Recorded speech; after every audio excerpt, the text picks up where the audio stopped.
Hey guys, I just wanted to check in with y'all. It has been a very exhausting week. From dealing with 3 sick children to 1 coming home early from school for some crazy reason, I've just about had enough. Starting with my youngest. He is dealing with some really bad eczema right now and psoriasis on top of that. We've been using steroid cream on him, but it looks extremely terrible. Like, there's such rough patches of skin on him right now because, you know, when it heals and then they scratch it and then it takes longer to heal, it just looks so awful. On top of that, him and his oldest brother, who is Cole, he both have a viral infection, keeping him from going to school. And then with Everly, of course, if you follow my page, then you know she collapsed at school for some unknown reason. They thought it was seizure related. It is now, I said the other day it was the 2nd time, but it was actually the 3rd time she has passed out unexpectedly. Over the course of 2 years, to be exact.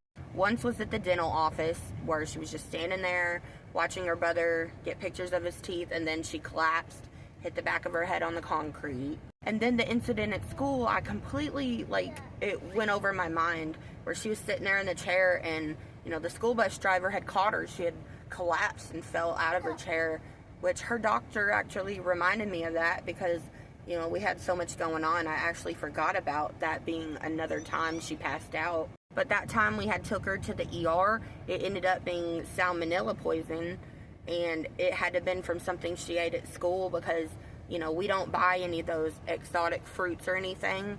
If y'all remember, that was all over the news about salmonella poisoning in some of the fruit that they had. And so we just stopped buying fruit like that and started to grow our own. We do have a cardiovascular and a neurologist scheduled, so I don't know why they're waiting till January, because that's 4 months from now. That's next year, but that's the earliest appointment they could get. So of course I told them to put me on the waiting list until we can figure out something a lot sooner. Who wants to wait 4 months? Then my oldest daughter came home, and she's in the 9th grade, and she shouldn't have came home early because of some stupid thing that she had did at school. But there's really nothing around that I could do, so she just ended up coming home. Needless to say, it has been a very exhausting week, from sick kids to hardly getting any sleep to waking up checking on them and not wanting to sleep because you're making sure that the kids are okay. It's been very, very crazy. Hoping that they get through anything that they're going through right now, because I don't know how much more of it I can handle. On top of that, I've been having to work and do everything else.